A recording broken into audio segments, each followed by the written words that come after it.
Oke, baik. Bismillahirrahmanirrahim. Assalamualaikum warahmatullahi wabarakatuh.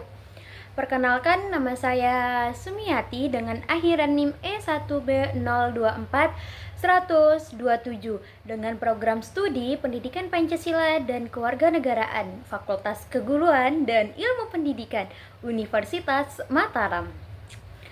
Baik teman-teman sekalian, di video kali ini kita akan membahas tentang konsep-konsep dan materi-materi yang mendasar dalam hukum pidana dan kriminologi. Video ini saya buat untuk memenuhi tugas tengah semester pada matkul hukum pidana dan kriminologi dengan dosen pengampu yang terhormat Ibu Doktorandus Hajah Yuliatin SPD MH. Nah, jadi teman-teman, hal pertama yang akan kita bahas dalam hukum pidana dan kriminologi ini yakni apa sih urgensi mata kuliah hukum pidana dan kriminologi bagi calon-calon tenaga pendidik ataupun mahasiswa prodi PPKN. Nah, teman-teman, sesuai dengan aturan yang ada, calon tentang guru dan dosen di mana guru dan dosen harus memenuhi 4 kompetensi dasar, yakni profesional, pedagogik, kepribadian, dan sosial. Nah, yang pertama yang akan kita bahas adalah profesional. Profesional itu bermakna bahwa calon seorang guru harus dapat memahami keilmuannya sesuai dengan bidang yang telah diampuh. Contohnya seperti seorang calon guru dari background ataupun latar belakang pendidikan Pancasila, maka sudah selayaknya dia memahami apa-apa saja yang menjadi konsep dasar dalam pendidikan Pancasila tersebut. Nah, sedangkan kompetensi yang kedua itu adalah kompetensi pedagogik. Pedagogik ini merupakan kompetensi yang dimana seorang guru itu harus memiliki kemampuan untuk mengelola pembelajaran. Nah, contohnya itu seperti seorang guru harus mampu mengelola ataupun menyusun modul belajar yang sesuai dengan kebutuhan para peserta didik. Yang ketiga adalah kepribadian, di mana kepribadian itu bermaksud bahwa seorang calon tenaga pendidik itu haruslah memiliki pribadi yang dewasa, pribadi ataupun karakter yang dapat menjadi contoh ataupun fasilitator bagi anak-anaknya. Karakter yang dimiliki itu terutama karakter yang berbudi luhur sesuai dengan amanat Pancasila. Nah, yang terakhir adalah sosial.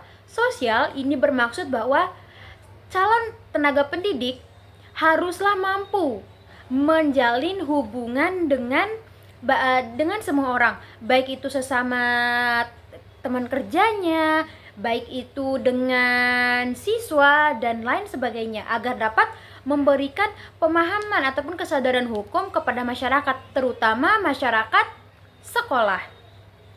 Nah, yang kedua itu adalah cakupan pembelajaran ataupun kompetensi dasar sekolah menengah pertama dan sekolah menengah atas. Pada dasarnya, capaian pembelajaran ini itu meliputi 4 hal, yakni sikap religius, sosial, pengetahuan, dan keterampilan. Nah, teman-teman, kompetensi dasar pada SMP itu yang relevan dengan materi hukum pidana ini merupakan di mana para peserta didik di tingkat tersebut mereka akan mempelajari tentang norma atau aturan.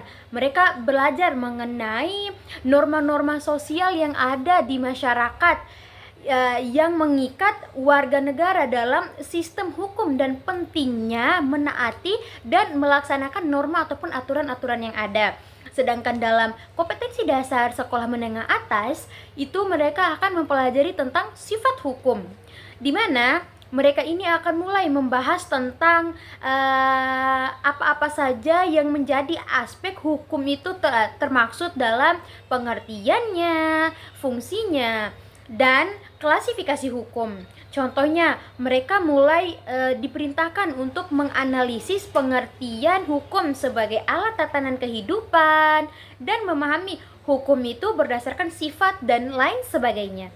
Nah, yang kedua yang akan kita bahas dalam hukum pidana dan kriminologi adalah konsep dasar hukum pidana dan kriminologi.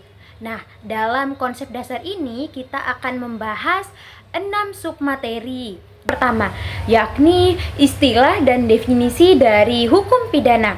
Teman-teman, secara istilah hukum pidana itu terdapat 3 istilah.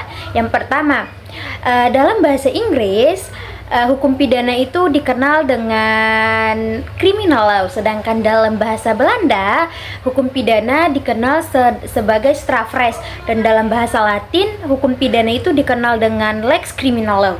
Jadi, intinya hukum pidana itu aturan-aturan yang berada dan telah diatur dalam undang-undang, di mana aturan-aturan yang diatur tersebut itu menentukan dasar-dasar negara untuk menentukan perbuatan-perbuatan mana nih yang boleh dan tidak boleh dilakukan oleh para masyarakatnya. Singkatnya, hukum pidana itu adalah hukum yang mengatur tindakan apa saja yang tidak boleh dilakukan yang telah ditetapkan dalam Kitab Undang-Undang Hukum Pidana. Nah, selanjutnya yang akan kita bahas adalah fungsi dari hukum pidana dan kriminologi. Pada dasarnya, fungsi hukum pidana dan kriminologi itu ada 2. Yang pertama, sebagai social control dan social engineering. Nah, yang pertama yang akan kita bahas adalah fungsi hukum pidana sebagai social control. Nah, teman-teman, hukum pidana itu berfungsi untuk sebagai alat yang mengatur dan mengendalikan perilaku anggota masyarakat agar sesuai dengan norma, aturan, dan nilai-nilai yang berlaku dalam kehidupan bermasyarakat.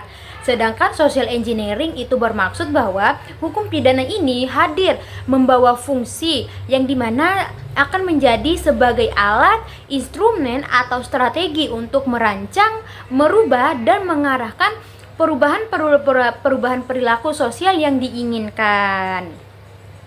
Nah, yang selanjutnya itu adalah sifat hukum pidana.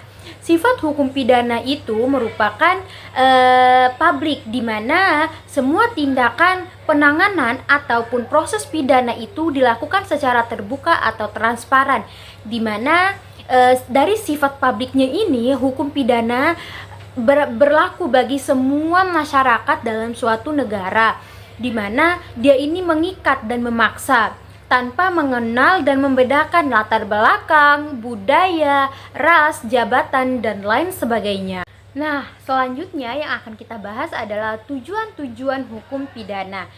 Tujuan-tujuan hukum pidana itu ada 3, yakni keadilan, kepastian, dan kebermanfaatan. Keadilan atau Gerechtigkeit itu bertujuan untuk memberikan kesetaraan, profesionalitas, dan pemberian hak yang semestinya. Ini bermakna bahwa sanksi pidana itu harus dijatuhkan dan harus diberikan sesuai dengan tingkat kesalahan yang dilakukan oleh sang pelaku. Sedangkan tujuan yang kedua itu adalah kepastian atau Rechtshichtheid. Kepastian ini bermaksud bahwa dengan adanya aturan-aturan yang jelas dan pasti, kita dapat mengetahui hak dan kewajiban kita. Contohnya seperti dari adanya hukum ini, kita dapat mengetahui apa-apa saja yang menjadi hak dan kewajiban kita kepada negara, dan sebaliknya apa saja yang menjadi hak dan kewajiban negara terhadap kita. Sedangkan tujuan yang terakhir adalah kebermanfaatan. Kebermanfaatan ini berkaitan dengan faedah ataupun feedback dan manfaat yang dapat diperoleh oleh masyarakat dari adanya hukum. Nah, kebermanfaatan yang diberikan dari adanya hukum ataupun yang ada dari adanya hukum ini yakni rasa keamanan, ketentraman, dan kemerdekaan.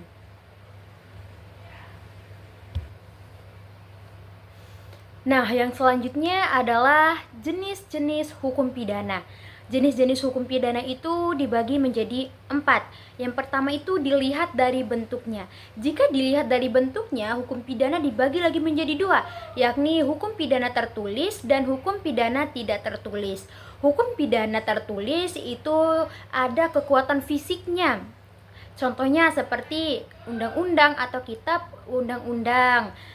Sedangkan yang tidak tertulis itu merupakan aturan-aturan yang ada dan dipatuhi, yang tetapi tidak ada bentuk fisiknya. Contohnya seperti hukum adat ataupun kebiasaan. Nah, yang kedua adalah berdasarkan sumbernya. Jika dilihat dari sumbernya, hukum pidana itu dibagi menjadi dua, yaitu pidana umum atau ius communis dan pidana khusus atau ius specialis. Nah, ius communis itu maksudnya hukum pidana berlaku bagi semua orang tanpa membeda-bedakan. Sedangkan ius communis atau ius specialis atau hukum pidana khusus itu bermaksud bahwa hukum pidana ini berlaku pada subjek hukum tertentu. Contohnya seperti pegawai negeri sipil dan hukum militer.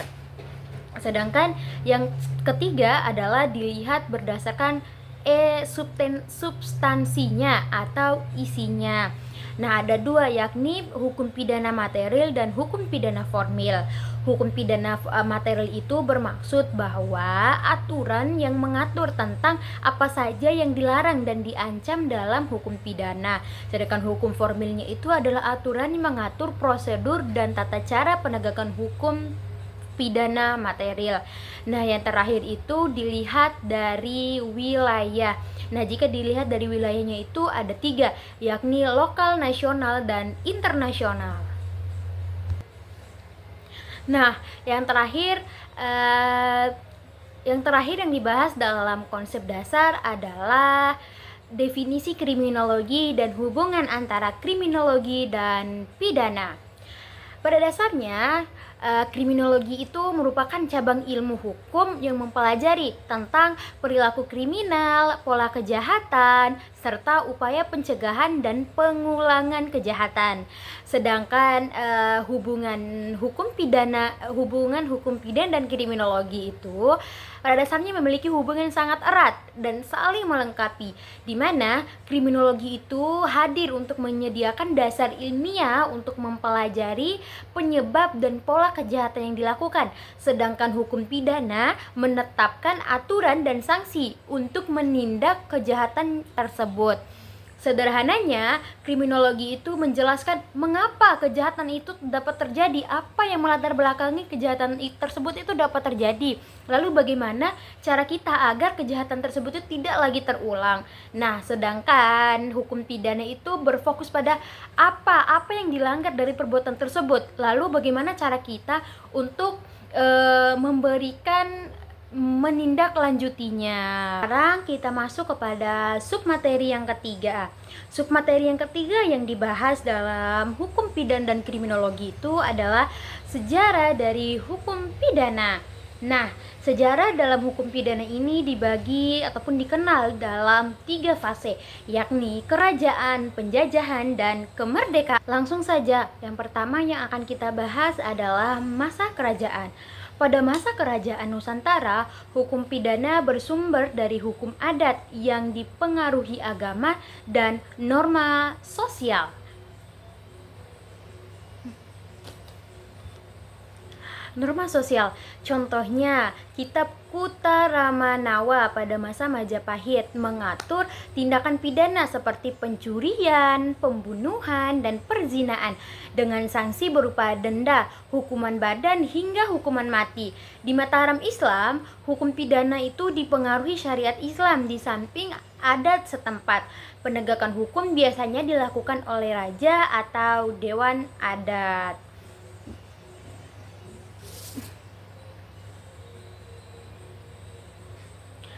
Selanjutnya adalah sejarah hukum pidana masa penjajahan. Pada masa penjajahan Belanda, sistem hukum adat perlahan digantikan oleh hukum barat. Tepatnya pada tahun 1918 diberlakukan Wetboek van Strafrecht voor Nederlands Inde atau WVSNI atau Kitab Undang-Undang Hukum Pidana untuk Hindia Belanda.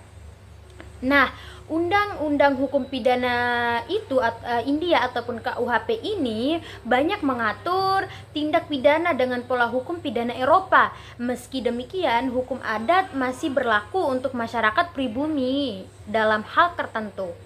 Nah, yang terakhir adalah sejarah hukum pidana pas kemerdekaan Indonesia. Setelah Indonesia merdeka tahun 1945, WVSNI tetap diberlakukan berdasarkan aturan peralihan Undang-Undang Dasar 1945 dengan sebutan KUHP, Kitab Undang-Undang Hukum Pidana. Selama puluhan tahun, KUHP tersebut menjadi dasar hukum pidana di Indonesia dengan beberapa penyesuaian.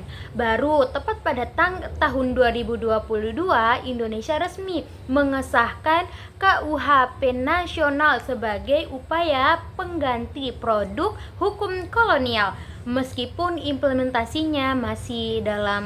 Yang selanjutnya yang akan kita bahas adalah perbuatan pidana. Apa sih perbuatan pidana itu? Perbuatan pidana adalah perbuatan yang dilarang oleh undang-undang pidana, diancam dengan sanksi pidana bagi pelanggarnya. Pidana itu terdapat dua unsur, yakni unsur objektif dan unsur subjektif.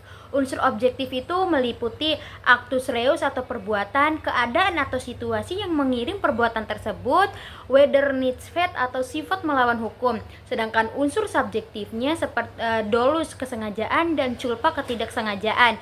Fornem niat, intent maksud, preparasi adanya perencanaan untuk melakukan dan kesadaran serta kemampuan pertanggungjawaban. Lalu terdapat 8 jenis perbuatan pidana. Yang pertama itu dilihat dari tingkat keseriusannya. Dilihat dari tingkat keseriusannya itu ada 2, yakni berat dan ringan. Yang kedua itu cara melakukannya, ada yang perbuatan aktif dan perbuatan pasif. Yang ketiga, subjek pelaku, umum, jabatan, korporasi. Yang keempat, objek yang diserang, nyawa, harta, kesusilaan, negara, dan ketertiban umum. Yang kelima, unsur kesalahan, sengaja, lalai. Yang keenam, waktu terjadi, seketika, berlanjut, dan berkesinambungan. Yang ketujuh, korban, individu, kolektif. Dan yang delapan ataupun yang terakhir, delik berdasarkan penuntutan, yakni delik biasa dan delik aduan. Selanjutnya, materi yang akan kita bahas adalah menganalisis proses penanganan kasus pidana. Teman-teman perlu diketahui bahwa dalam proses ini terdapat 4 lembaga yang terkait, di mana yang pertama adalah kepolisian, kejaksaan, pengadilan, lembaga pemasyarakatan ataupun lapas dengan tugas dan wewenangnya sendiri. Yang pertama adalah lembaga kepolisian. Kepolisian ini bertugas untuk melakukan penyelidikan dan penyidikan terhadap tindak pidana. Polisi memulai proses dengan menerima laporan, kemudian melakukan penyelidikan untuk mengumpulkan bukti dan menemukan siapa pelaku tindak pidana. Nah, yang kedua adalah kejaksaan.